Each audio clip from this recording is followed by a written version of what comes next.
Physiology का मेरा पहला teaching assignment was way back in 1995 as a tutor post MBBS. एक कोई प्रैक्टिकल था। तो उस वक्त से लेके आज तक आप गिन सकते हो कितने नंबर ऑफ इयर्स हो गए और हजारों क्लासेस लिए, हजारों स्टूडेंट से इंटरेक्ट किया। तो ऐसे किस्से बनते बनते, कहानियां बनते बनते इतना भंडार बन गया है कि एक पूरा एक दिन का वीडियो उसके ऊपर बन सकता है। तो ऐसे कुछ गिने चुने किस्से बताता हूं आपको। एक क्लास में एक स्टूडेंट सामने ही बैठ के एकदम डिस्टर्ब करता था, यानी आजू बाजू में बात करना, लेक्चर चल रहा है तो तभी बीच में हंस देना, ऐसे इररिलेवेंट, या फिर बीच में फोन में देखना, और बिल्कुल आई लेवल पे था। तो बार बार नजर उधर जाती थी। मैंने कई बार उसको समझाया कि नहीं ऐसा मत करो, देखो हम बहुत सीरियसली पढ़ा रहे हैं तो आपको भी सीरियसली पढ़ना चाहिए। अच्छा, नहीं पढ़ना चाहते तो कम से कम एक्टिंग तो करो कि शांति से बैठे हो और सुन रहे हो, ऐसी एक्टिंग तो कर ही सकते हो हमारे लिए। लेकिन नहीं, वो बंदा नहीं माना। हर क्लास में सेम डिस्टर्बेंस, सेम उसका हरकतें चलती रही। फिर आ गई एग्जाम। एग्जाम में वाइवा आ गई, और वाइवा में ये बंदा महाशय आके बैठे सामने हमारे। और फिर मैंने स्टार्ट किया, हाँ भाई बताओ व्हाट इज कार्डियक आउटपुट।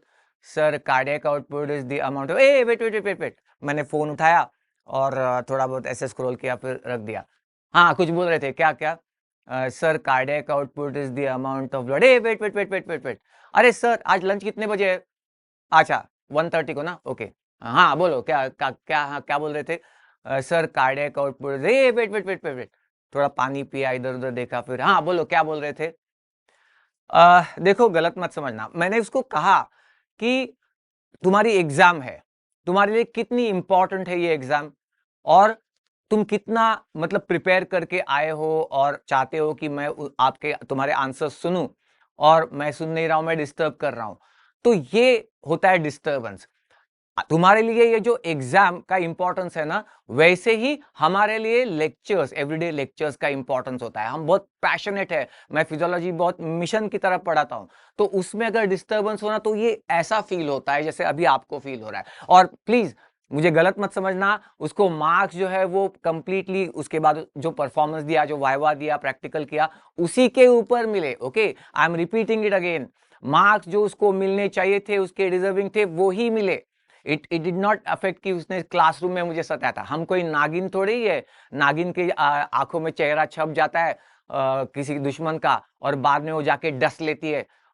ऐसा ऐसे थोड़ी ना हमारा है। हम तो टीचर्स है, मेंटर्स है, आपकी सक्सेस के लिए ही हम दुआ करते हैं हमेशा। तो इसलिए ऐसा एक किस्सा हुआ। अच्छा, एक दिन ऐसा हुआ कि एक दूसरे क्लास में एक स्टूडेंट हमेशा क्लासरूम में ऐसे बैठता था, ऐसे एकदम पीछे रिलैक्स होके, लीन बैकवर्ड होके बैठता था। मैंने उसको कई बार बताया कि थोड़ा ठीक से बैठो ना।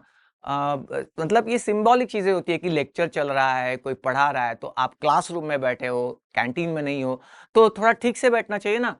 अ, कई बार बताया, लेकिन वो उसकी आदत रहेगी ऐसे बैठने की, राजा की तरह, शहनशाह की तरह। तो फिर आई जस्ट टोल्ड हिम कि ये बातें सिंबॉलिक होती है। सिंबॉलिज्म का मतलब समझते हो? मतलब आप बोलोगे कि आया तो हूं ना, बैठा तो हूं ना, सुन तो रहा हूं ना, फिर मैं कैसा बैठा हूं उसके ऊपर क्या है। तो ठीक है, मैंने उसको एग्जांपल दिया। आप शादी में जाते हो किसी की, ओके, शादी में जाते हो तो आप कैसे जाते हो?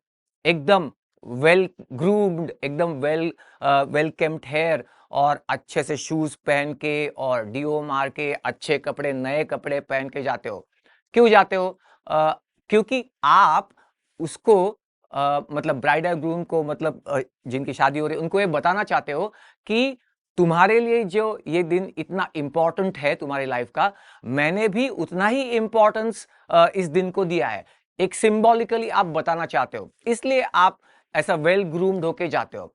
ऐसे नहीं कि बस बाथरूम स्लीपर पहन के उठ के ऐसे ही, कैसे ही बाल बिखरे हुए ऐसे ही चले जाते हो, और ऊपर से बोलोगे कि आया तो हूं ना, तूने इनवाइट किया तो आया तो हूं ना, तो कैसे आया, क्या देख रहा है।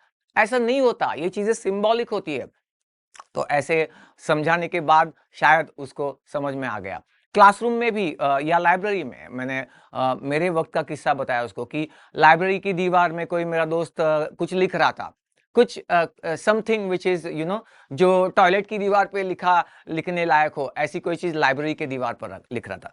तो मैंने कहा कि अरे क्या कर रहे हैं यार, ये लाइब्रेरी है, लाइब्रेरी मतलब हम जहाँ पढ़ने को आते हैं सीरियस, मतलब शिक्षा का मंदिर वगैरह, वहां पे तू मतलब टॉयलेट के का मैटर तू यहाँ लिख रहा है, मतलब उस लेवल का, उस लायक। तो उसने कहा क्या फर्क पड़ता है, मतलब दीवार दीवार होती है ना, इधर लिखा क्या उधर लिखा क्या। मैंने कहा नहीं, ये सिंबॉलिक होती है चीजें, सिंबोलिज्म समझते हो। अरे आप सपोज आप रास्ते से जा रहे हो और आपको एक 10 रुपए का नोट पड़ा हुआ मिला नीचे, आप क्या करते हो, उठाने के उसको उठाते हो और सबसे पहली चीज क्या करते हो, ऐसे करते हो उसको, मतलब उसको आदर सम्मान करते हो। क्यों?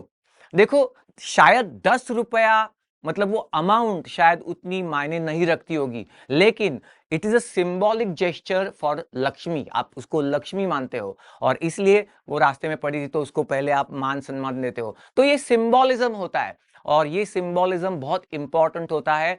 चाहे आप मेडिकल स्टूडेंट हो या कोई भी किसी भी स्ट्रीम के स्टूडेंट हो, सिंबॉलिज्म मैटर्स। तो विश करना प्रोफेसर्स को, स्माइलिंग फेस से उनको ग्रीट करना, उनके साथ अम्बली इंटरैक्ट करना, ये सारी चीजें सिंबॉलिक होती है। आप ये नहीं कह सकते कि फाइनली तो हमारा परफॉर्मेंस एग्जाम में वही मैटर करेगा ना, वो तो मैटर करेगा ही, लेकिन ये सारी चीजें भी आपका एक पर्सोना डेवलप होने के लिए बहुत बहुत आगे चल के काम आती है।